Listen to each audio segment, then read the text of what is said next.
waxa ay fanka ku bilowday magaalada Nairobi dalka Kenya halkaas oo xubin ka hayda kooxda waayaha cusub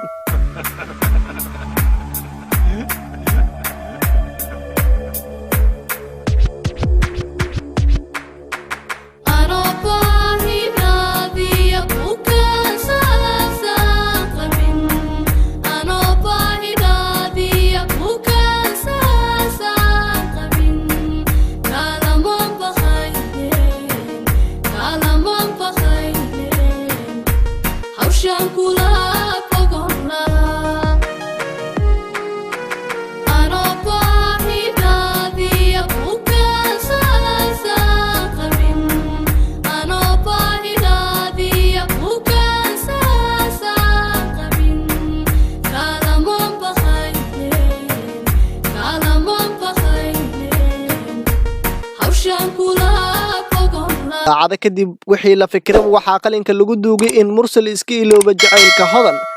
kala dhaxeeyo soo dhaweeyay xaaskiisa cusub ee Qadra Saliimo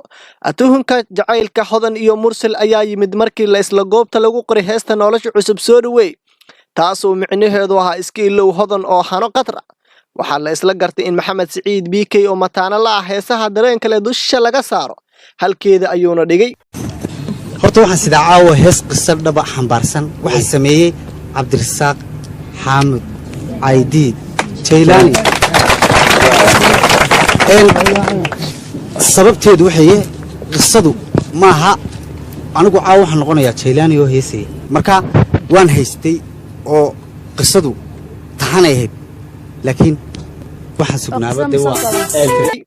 waa markaan oo kale xaaladdu waa carar oo kaba qaado hodan Cabdiraxmaan oo mar wax laga weydiiyay sida ay u aragtay heestan ayaa iyada lagu garaacay yaa beenisi waxayna xilligaas sheegtay in aysan marnaba qusaynin heestan nolosha cusub soo dhaweey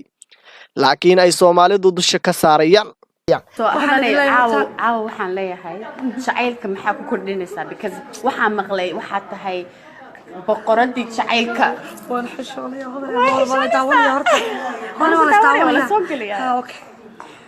jacaylku wuxuu ka sameeyay hodanay ruuxa bini aadanka adigu jacaylku ka sameeyay anigu jacayl baan ku dhashay jacayl baan ku soo koray jacayl baan wali hayaa waligeena hayaan jeclahay haye heesta kala idinkaadi nolosha cusub soo dhaweey ma walaqa way ka soo dar history-ga waa la socdaade Soomaaliya fiican ma aqaano history-ga waa waxaan rabaa inaan couple of things madaba you have a lot of followers I really want to say this heesta nolosha cusub soo dhaweey doesn't have nothing to do with me are you sure heestaas waxa ka macaan wallahi alcadiim heesta waxay ku socotaa abwaanka heesta iskale Soomaalidana this is the problem we have we don't listen the whole story but we only just pictured whatever it is hees wanaagsan maxaa ku dhigaysaa fanaanka qaada saaxiibkaya he's my friend abwaanka qoray the writer yes he's my friend the Melanie he's my friend so I know the whole crew waxaan idin leeyahay Soomaali nabi maxamed yaa iyo hodan aan laftigeedaba nolosha cusub soo dhawaano maleeyahay inkastoo hodan Cabdiraxmaan isku dayday inay indhaha caalamka ka dado qisadan jacaylka ayaa haddana mursal isqarin waayo hoygii fanka uu isiri waxaan hortaaganahay jacaylkaayo isaga soo xayaamay Nairobi ayuuna ku wada kulmeen isaga iyo hodan Cabdiraxmaan waxaana sanadkii 2016 mar kale lagu waabiristay heestan quruxda leh ina saaxiibigeygiyo dadka ruuxaygu dheer dado kama sare dudo meel ku wadaya heestan dareenka iyo danqashada jacaylka xambaarsan ayaan ku hakinaynaa qaybta labaad ee qisada jacaylka hodan Cabdiraxmaan iyo Mursal Muuse tan iyo intaan kulmi doona qaybaha ka heray qisada si aan ula soo dhagsano qaybta saddexaad muuqaalkan like-ta aan ku wada boobno balanteena waa subscribe sida iyo nabadgelyo